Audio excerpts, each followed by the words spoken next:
Hi, my name is Inez Hollander. I have decided to record this paper because I'm sitting in a farmhouse in Portugal and the internet is spotty at best.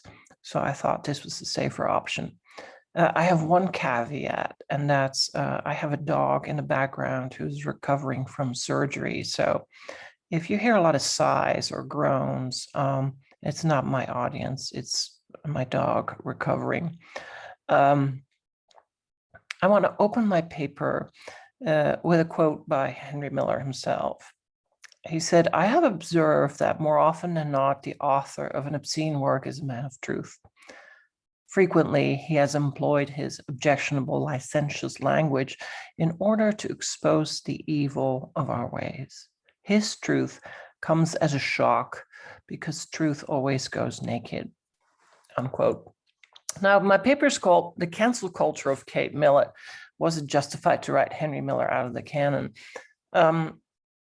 I really regret that title because now it feels like I was preparing a paper for CPAC, which obviously is not the case. But here we go. I wish I could cancel culture because due to its viral dimension and the corona speed at which it can spread, it supports a mob mentality and amounts to a public shaming that is as old as America is young. When Hester Prynne entered the American imagination, cancel culture was born. Centuries later, Kate Millett used it again when she threw Henry Miller under the unrushing bus of second-wave feminists who, after Millett's sexual politics, gladly cherry-picked his oeuvre for the worst evidence of the author's apparent toxic masculinity in the bedroom. I will return to cancel culture later. First, I would like to focus on the main weaknesses of Millett's devastating condemnation of Miller's work. It was the death blow to his burgeoning reputation in the 1960s when his 30-year battle with US censorship by the courts had finally ended. Sadly, her attack wasn't really based on the merits of his entire oeuvre, but on some of the worst passages in what I consider one of his weakest novels, i.e. Sexist. Now, Millett opened sexual politics with one of those passages and then devoted an entire section of her book to prove that what Miller articulated was the disgust, the contempt, the hostility, the violence, and a sense of filth with which our culture, or more specifically, its masculine sensibility surrounds sexuality. Men can be unwitting agents of society's sexual dysfunction and oppression, but they are poisonous portals nonetheless, Millett seemed to argue. As serious readers of Miller today, we need to ask, though, does textual sexual violence or aggression equal actual sexual violence or intent by the creator of such a scene in fiction or art? Is Michelangelo's extremely graphic piece of Leda's rape by the swan a mere rendering of a mythical scene? Or did Michelangelo have an actual swan fetish that made such a pornographic scene with a swan possible and feel real? Literature students learn early on that it's a critical mistake to conflate the author with the character, no matter the autobiographical similarities between the author and his books. I think we can all agree that Jake Barnes isn't Ernest Hemingway, Nick Carraway isn't F. Scott Fitzgerald, and Henry James isn't Isabel Archer. Yet, according to Millett, Val is Henry Miller. Sexual politics started out as a dissertation at Columbia University, and I'm surprised no one flagged this at the time. Never mind, though, because according to Millett, the biggest flaw in Miller's fiction was too close an identification of the author with the persona. Forget poetic license and fictionalizing, she seemed to say. She saw so much sincerity of emotion in Miller's prose that what he intended as fiction was, in fact, fact. This line of attack continued and escalated into some interesting name-calling, which weakened her argument and unveiled some of her own bias. Miller and his confederates, she wrote, just fuck women and discard them, much as one might avail oneself of sanitary facilities. As such, the Miller hero is a con man and a huckster, which in her reasoning turns the author into a con man and a huckster as well. Miller's hunt, Millett wrote, is a primitive find, fuck, and forget. Revealingly, the name-calling and bias continue when June, Miller's second wife, enters Millett's piece. Whether it's Mona or Mara, she wrote, amidst its thousands floozy caricatures. Now, a floozy is a derogatory term for a woman who is sexually promiscuous. Floozy is a slam on women. A floozy is a slut. Why use these kinds of derogatory terms? Or is this part of Millett's own interior colonization? That was her own term. That is so pernicious and hidden that she was very much affected by it herself, but didn't seem to notice it. June or Mara also returns in the sex scene that Millett cites, in which she's seen twisting like an eel. She wasn't even a woman. She was just a mass of indefinable contours, wriggling and squirming like a piece of fresh bait seen upside down through a convex mirror in a rough sea. Millett found this description by Miller grotesque, and maybe it is, though in the throes of sex and sensuality, there is an overriding of personality, rational identity, ego, and self. Women and men become the id, the irrational, the mess of limbs, raised blood pressure, sweat, smells, and wetness. We go back to a primordial element that has more to do with the chaos of the Dionysian Sea than the Apollonian civilization on land. The regression into the formless Catonian is part of a return to the womb. And I quote, this is Miller, her face went through all the metamorphoses of early uterine life, only in reverse. The last dying spark, it collapsed like a punctured back, the eyes and nostrils smoking like toasted acorns in a slightly wrinkled lake of pale skin. Miller's work has frequently been discarded as pornographic, but is this porn in the full sense of the word, or is it a literary parody of sex? Porn tends to excite and stimulate, but the above is far removed from it. Maybe the woman gets objectified, but the Mara character here is also taken apart and dismantled like Picasso did with women in his abstract paintings.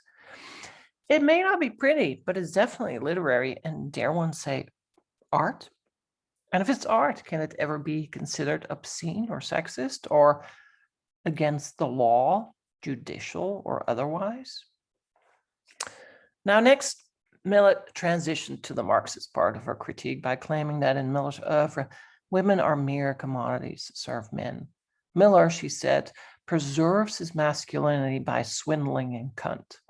He's such a loser, she seemed to say, that he needs to walk all over women and make them feel small and insignificant. So he looks big in all his glorified manhood of pimp, prick, and fuck. It is true that Miller fucked and loved to fuck, but he was also fucked by life, failure, and frustration. In that sense, in the getting fucked sense, he actually identified with women more than men. Alison Palumbo, a feminist, pulled in Hélène Cixous and her Écriture féminine to make the point that women's writing that addresses the marginalized status of women in history can be embraced by females and males who speak from a similar center of consciousness and experience. Écriture féminine has been known to disrupt binaries, and I quote, splitting open a phallocentric logic while having an open-ended textuality.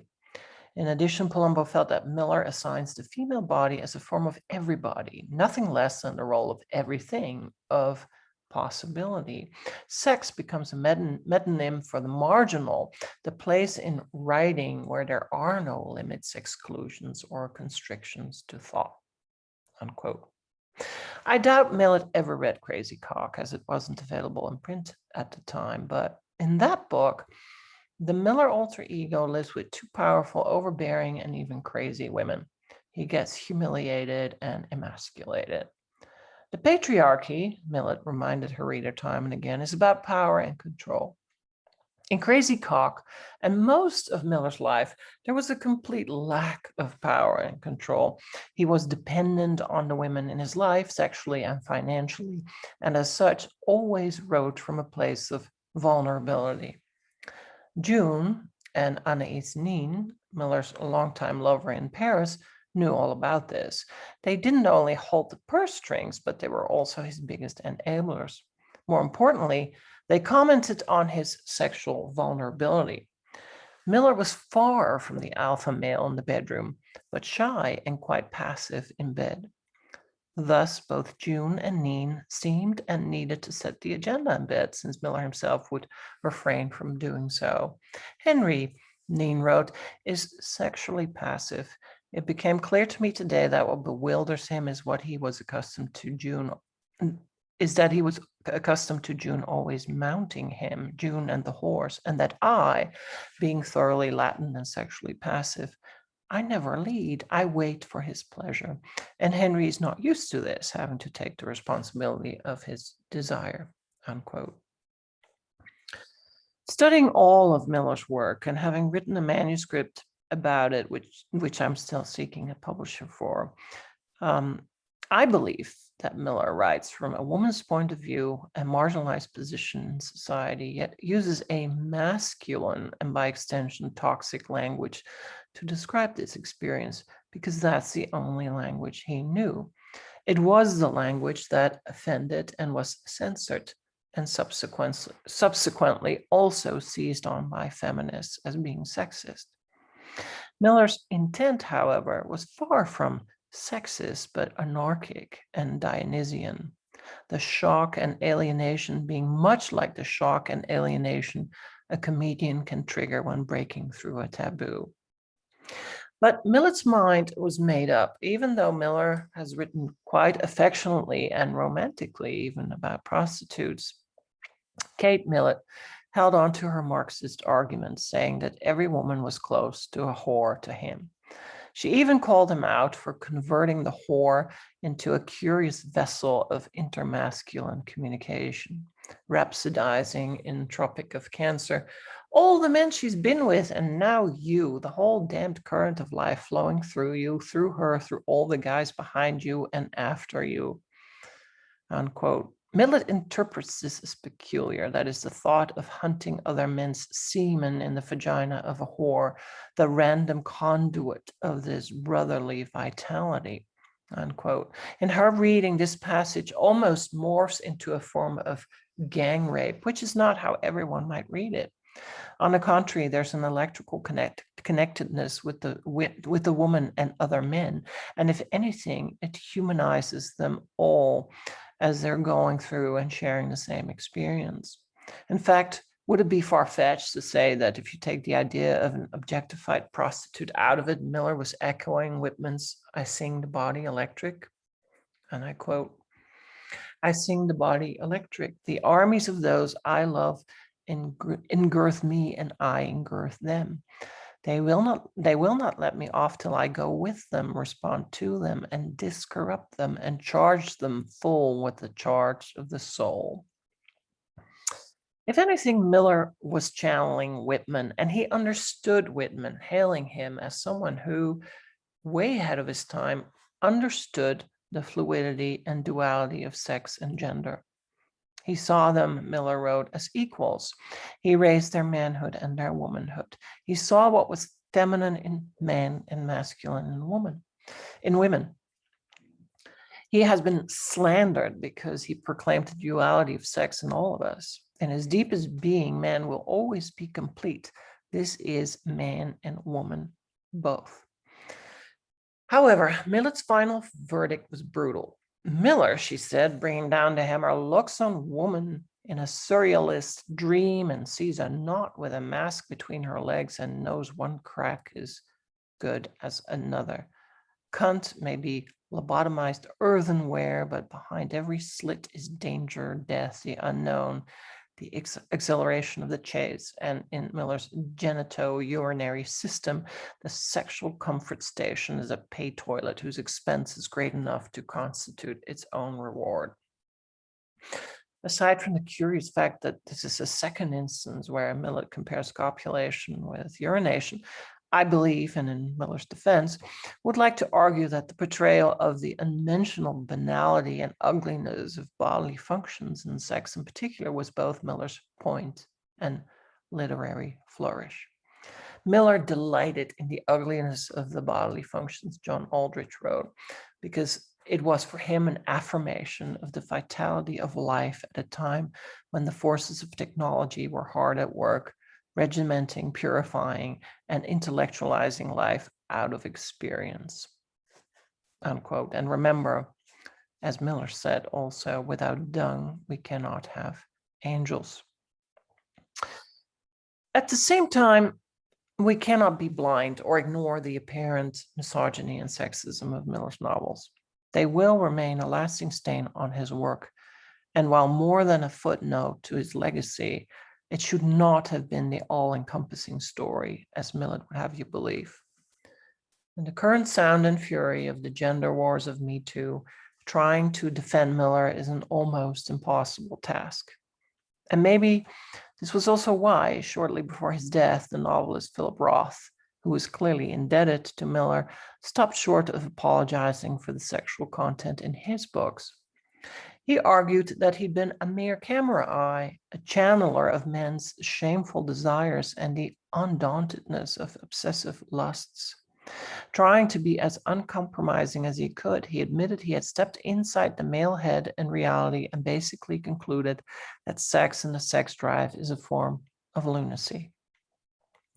Miller's own hindsight in response to Millett aligns with Roth's late confession. He said, "When I reread passages from those books I'm most noted for, even I am shocked by my use of language, especially in regards to women and sex. I can well understand the rage women must feel having themselves talked about in such a crude manner. One would think I would despise women, which couldn't be further from the truth." Millett's character assassination of Miller foreshadowed what we now name cancel culture. Cancel culture amounts to the cancellation of someone's employment or reputation by a group of critics when the victim in question has supposedly done something disqualifying or disgraceful. In the case of Kate Millett versus Henry Miller, it has become clear that by canceling Henry Miller based on the misogyny of his writing, feminists after her quickly fell in line. They castigated Miller along the same lines and as a result put him back into the closet of American literature as his mother had done literally when she caught him writing in the family parlor and visitors came to call. The people who are most vulnerable to cancellation are the ones whose reputations are on the rise.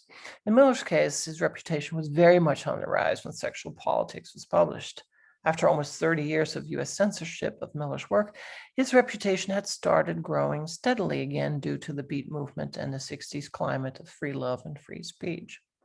But the sage of Big Sur could hardly take a breath, or along came Millett and basically censored him from being the king of smut and sexism all over again. It was a significant, if not final, blow to Miller's stature as an American author overall. The question for us, anno 2021, is to ask whether Miller's cancellation was justified. This question goes to the very core of cancel culture, for in its invectives, it's about shaming a statement or behavior of the victim, and by doing so, it discourages people to consider the victim holistically. Cancel culture, you could say, implies a level of intolerance of the other, and once canceled, it is nearly impossible to make a comeback. Because of this, cancel culture can also be seen as a repressive culture, an adversary of free speech. Miller's work has been defended on the grounds of free speech, but that may well be too lazy a defense. For is free speech truly free for everyone if it impinges on and offends the identity and rights of others? Interestingly, a similar attack and shaming of Miller's oeuvre never took place in Europe or Japan. If anything, in those places, Miller's reputation has continued to thrive and grow. But in those places too, Miller's oeuvre has not been forced through the narrow prism of his worst sexual content either. Rather than throwing him onto the garbage pile of world literature, he has been viewed as a bona fide surrealist, modernist, postmodernist, an outstanding chronicler of Paris, a champion of the underdog, a vitalist, a romantic, and a rebel.